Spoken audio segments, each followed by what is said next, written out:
Celebração, imposturas e uso político do passado. Introdução ao estudo da história. Eu sou o professor Carlos Zacarias, do Departamento de História da UFPA. Usos políticos do passado. Um termo novo para uma prática antiga. Desde que a história começou a existir, os homens usam politicamente o passado. Não há outra forma de se referir ao passado. Todavia, mais recentemente, o termo foi definido, caracteriza um tipo de acesso ao passado que é referido essencialmente às disputas no presente. O que se chama de usos políticos do passado é tão somente a forma como, no presente, as pessoas, os governos, os grupos em disputa, as classes, elas acessam o passado e, acessando o passado, ao invés de tomarem o passado naquilo que ele pode oferecer, eles acessam o passado pensando as coisas que são fundamentais para a definição daquilo que lhes interessa. A história não é monopólio dos historiadores.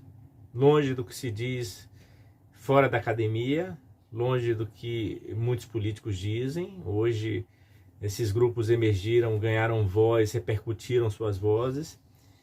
Os historiadores não têm monopólio da história. Nem muito menos, como se diz também, os historiadores são dominados por uma única perspectiva. Entre os historiadores há muito debate. Então, a forma como os historiadores acessam o passado, se valem do passado para produzir as suas histórias, é uma forma também que está em disputa, que tem debates, que não estabelece consensos a priorísticos. Não há nenhum discurso de autoridade que afirme que o lugar de onde aquele historiador fala é o lugar melhor para se falar da história. O que vai fortalecer, confirmar, referendar a tese de um determinado historiador não é o lugar de onde ele fala, mas a forma como ele acessa o passado, como ele firma as suas hipóteses e como, dialogando com o passado, ele traz as provas através das evidências, através daqueles vestígios, daqueles fragmentos, daqueles registros todos que ele acessou no passado e que, compondo agora a sua narrativa como historiador, passam a constituir a história. E essa história, nas mãos de historiadores profissionais, elas não são por si só as melhores, não são aquelas que supostamente no monopólio daqueles que estudaram para fazer essa história, não são as melhores porque estão nas mãos dessas pessoas que falam, mas são as melhores porque foram referendadas, porque foram reconhecidas, porque estão eivadas de comprovação. A história e o uso político do passado, ela interessa aos governos, obviamente. Não há governo que não se preocupe com o passado. Se fosse na antiguidade, na antiguidade mais remota, quando os governantes se assumiam, se reivindicavam uma legitimidade que de algum modo lhe vinculava às origens daquele povo, às vezes uma origem até mágica, mística, relacionada ao Deus ou aos deuses, fosse durante todo o período da história, os governos todos, os governantes, as dinastias, as monarquias, os reis, os governantes das repúblicas, eles se reportam ao passado como um modo de afirmar as questões do presente. Todavia, quando fazem isso, tem a contraparte daqueles que necessariamente estudam a história e que dão as margens, dão os limites para que a forma como essa apropriação da história se dê. Obviamente que em governos mais despóticos, essa forma de apropriar o passado termina impondo aos profissionais que são responsáveis por acessar o passado e reunir essas provas, impondo determinados pontos de vista, e esses profissionais, premidos por essa pressão, terminam aderindo a essa forma de observar o passado. Como os governantes, eles precisam compor um modo de compreender a história, é também próprio dos governos estabelecerem políticas públicas em relação ao passado. Essas políticas públicas do passado, elas estão inscritas nos marcos das disputas de hegemonia na sociedade. Numa sociedade de classes, como a sociedade capitalista, essas disputas pelo passado, elas dizem que determinados governos podem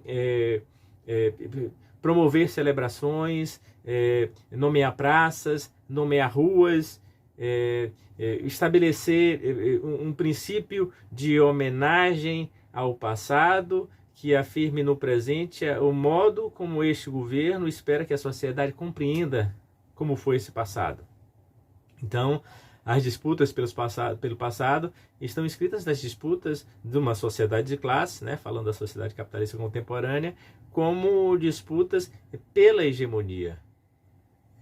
Nessa disputa pela hegemonia se constituem as memórias públicas, né, as políticas públicas de memória, que às vezes impõem o esquecimento.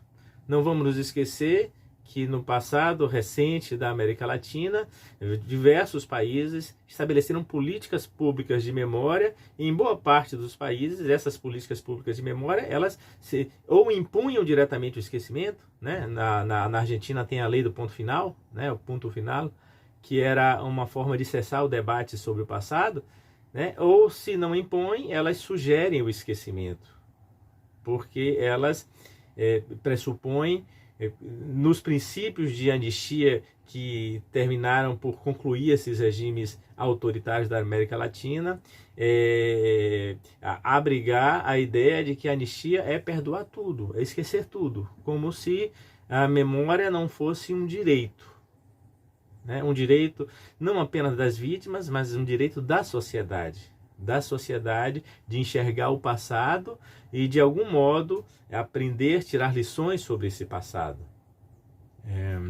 Então essas políticas públicas, elas são fundamentais, né, da parte dessas disputas de hegemonia, e é nesse contexto que as celebrações surgem no presente afirmando um passado.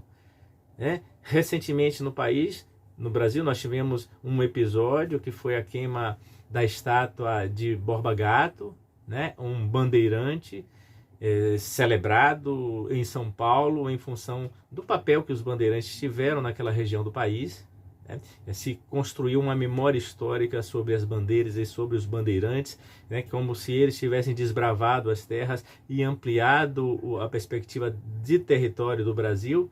E em larga medida se negligenciou ou se diminuiu o peso da violência presente nessa expansão dos bandeirantes, né? Das entradas e também das bandeiras. E em São Paulo, uma estátua de Borba Gato, que começou a ser construída no final dos anos 50, concluída no início dos anos 60, ela estava lá estampando esse horizonte de perspectiva que estava inscrito naquela década de 60 em homenagem àquele passado. Há muita legitimidade em tentar rediscutir a estátua de Borba Gato, inclusive de derrubá-la, como se fez na Inglaterra em relação a estátuas de traficantes de escravos, como se fez nos Estados Unidos em relação aos escravocratas que eram homenageados, né? E no rastro da luta dos negros contra o racismo, né? O Black Lives Matter, eles derrubaram estátuas. O que aconteceu no Brasil recentemente, né, com o incêndio da estátua de Borba Gato, que nem sequer pôs a estátua abaixo, a estátua ficou lá intacta, já que não era uma estátua inflamável, não era de material inflamável, era justamente o provocar a discussão sobre o assunto e dizer que o Brasil não podia continuar olhando para o passado, celebrando aqueles que de algum modo praticaram o genocídio, a violência, o estupro. E Borba Gato, se ele diretamente não fez isso, não é isso que está em questão, ele é um símbolo desse Brasil que existiu.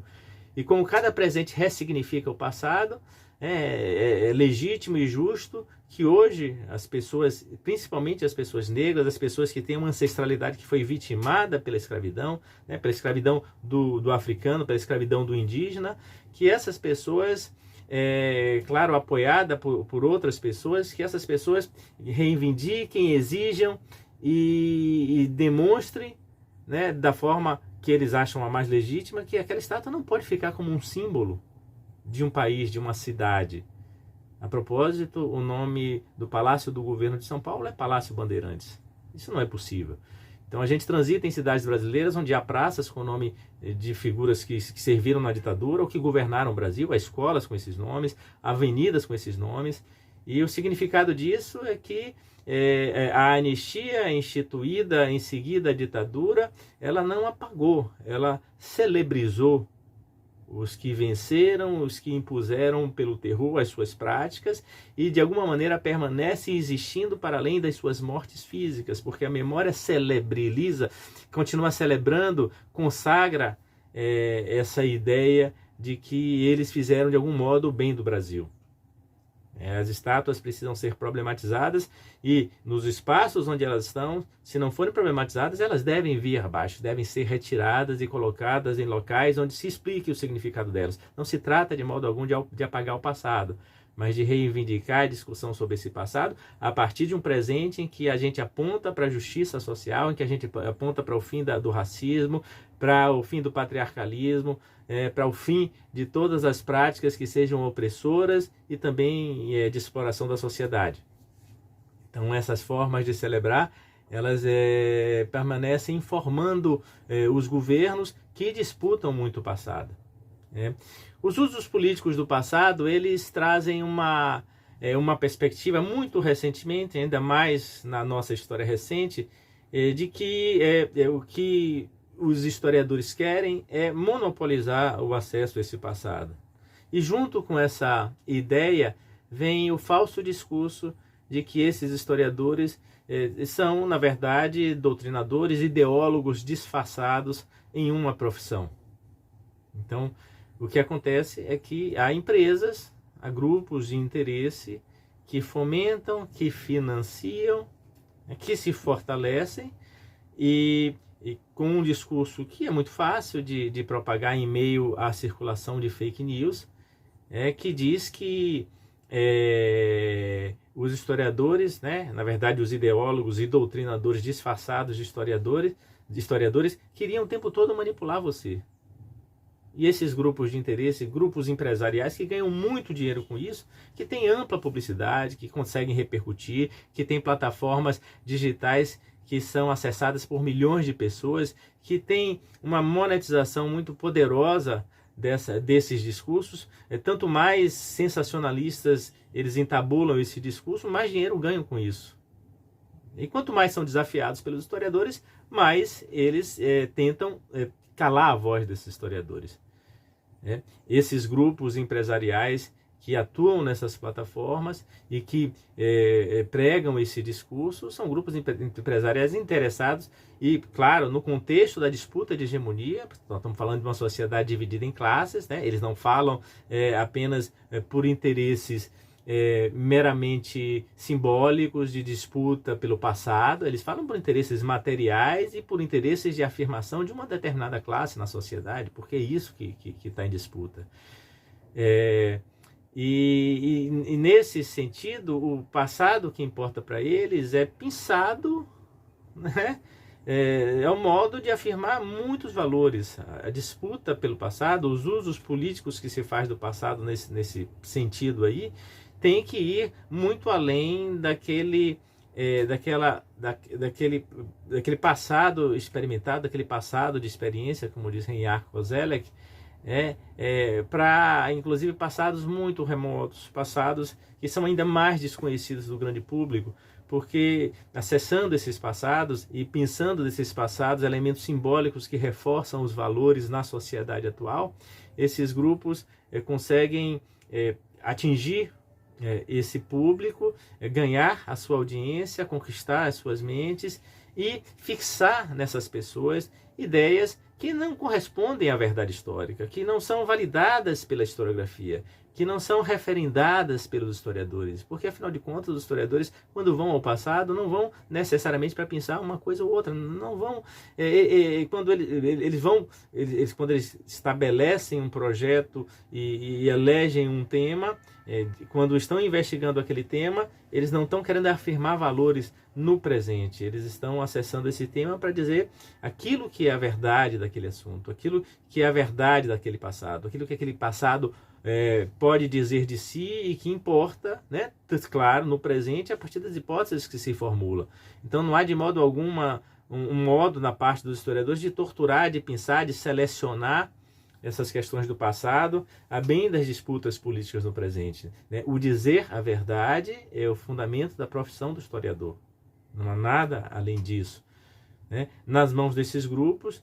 Como o dizer a verdade não é o que importa é o ganhar dinheiro, é o afirmar a sua hegemonia, é disputar o lugar da sua classe numa sociedade que, claro, vive do conflito, vive sempre ameaçada, porque precisa impor opressão, porque precisa impor exploração, porque precisa impor uma determinada forma de existência à maioria dos trabalhadores que produzem a riqueza, né? Esses grupos, quando trazem esse passado pinçado, eles vão celebrar valores como a lealdade, a nobreza, o patriarcado, né?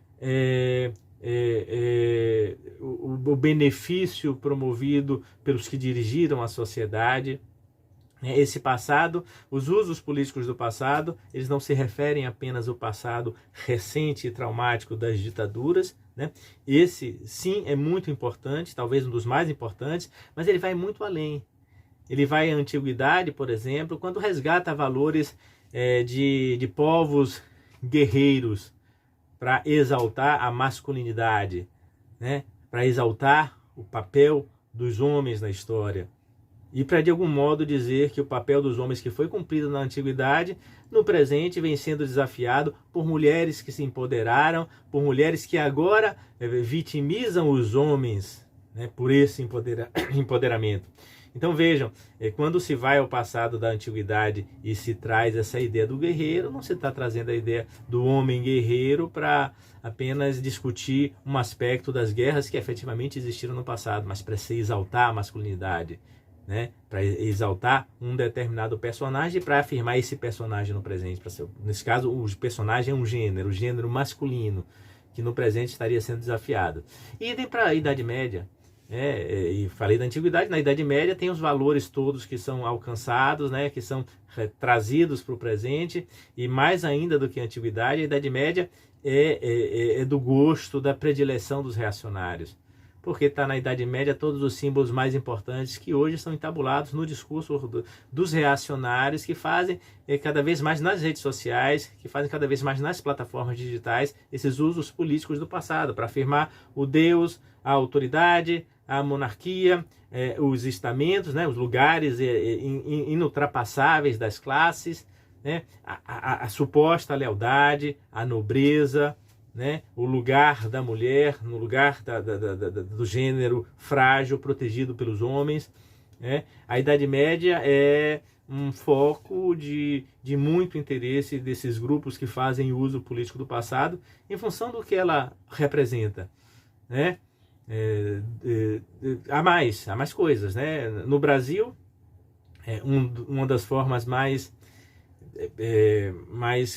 comuns de usar politicamente o passado é se referir ao Império Brasileiro, muito especificamente o Segundo Império, né, o de Dom Pedro II, como uma época em que o Brasil era uma potência. Né? A família do imperador é sempre retratada como uma família cuja nobreza inscrita no lugar da classe que existia, do estamento que existia, ela é muito além dessa nobreza meramente instituída, né, meramente de direito.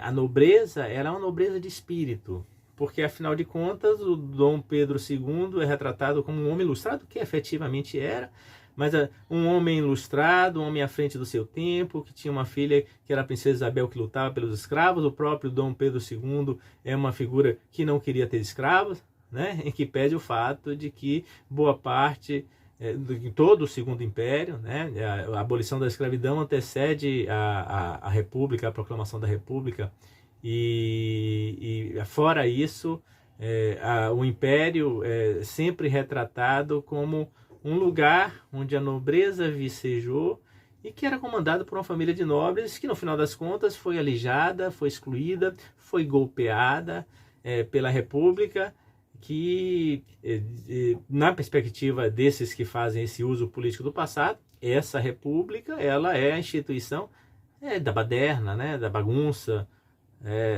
da ascensão das canalhas, da ralé, da plebe. Né? Esse discurso é um discurso sofisticado, é um discurso sutil, não é qualquer um que percebe.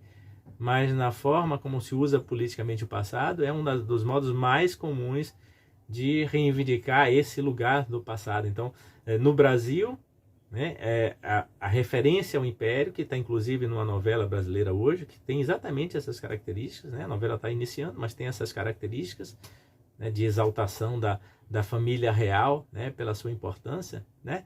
E eu suponho que o uso político que aquele grupo de comunicação vem fazendo em relação a essa novela em específico é um uso político de talvez tentar demonstrar, né, pelo discurso que eles fazem ali, tentar demonstrar que a nobreza de caráter da família real, ela ressalta uma perspectiva que confronta a falta de caráter dos reacionários de hoje. É como se houvesse um reacionarismo, um conservadorismo alternativo. Esse reacionarismo e conservadorismo alternativo, ele é civilizado, né? Ele senta à mesa, ele acolhe os escravos, ele trabalha pelo bem de todos, enquanto os reacionários fascistas, né, que ameaçam a nossa vida, inclusive o grupo de comunicação é ameaçado por esses fascistas e é um reacionário que deve deixar para trás. Então me parece nesse aspecto que o uso político que se faz do passado nessa novela, da parte desse grupo empresarial que é uma grande empresa de comunicação, é justamente para alinhar uma perspectiva alternativa ao reacionarismo dos grupos protofascistas que de algum modo estão enquistados no governo hoje, né? Então a reivindicação do Império Brasileiro está no uso político do passado no Brasil, como está a Idade Média para os reacionários do mundo todo e também para os brasileiros, né? Há brasileiros que usam também a Idade Média como símbolo maior daquilo que a gente perdeu e que precisa reencontrar, né? Então veja que a ideia, o reacionário é aquele que quer voltar atrás, né? Que quer fazer a história voltar atrás, como se isso fosse possível. Mas não há nenhum outro momento da história em cujo uso político haja tanta disputa quanto a ditadura militar brasileira, quanto as ditaduras do Cone Sul.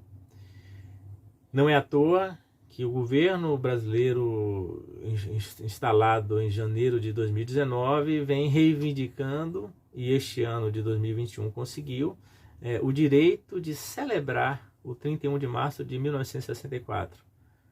O governo não se refere àquele momento como um golpe, mas como um movimento, né? E não se refere ao que se seguiu àquele momento de 31 de março de 64, né?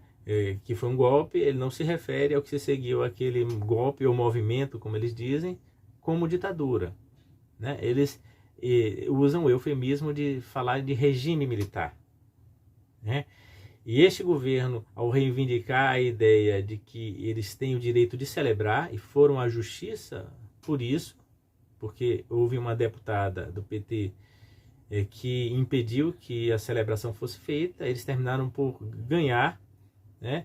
E a gente tem acesso a todas as ordens do dia desde 2019, como temos as demais, e vamos perceber como é que, a partir deste governo, as ordens do dia instituem, entabulam, carregam um discurso de que o que se fez até aqui foi descontextualizar o movimento de 64, porque no movimento de 64 tudo se justifica, já que havia a Guerra Fria, havia o risco dos comunistas tomarem o poder, e o exército que fez foi salvar a democracia, foi vir em socorro da democracia, pelo apelo do povo que foi às ruas, da igreja, das instituições da sociedade civil, né, como a OAB, a ABI, a própria CNBB, e o exército vem e livra o Brasil de uma ditadura comunista, ainda que tendo que instituir pela força, né, essa libertação do Brasil.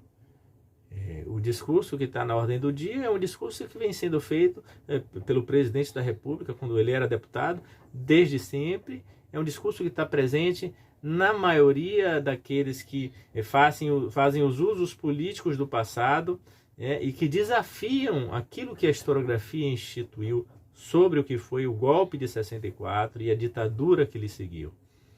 Sobre este assunto, há muitas controvérsias na academia sobre o que foi o golpe, sobre o que foi a ditadura, né? Quando é que efetivamente acontece, se houve um golpe dentro do golpe, né?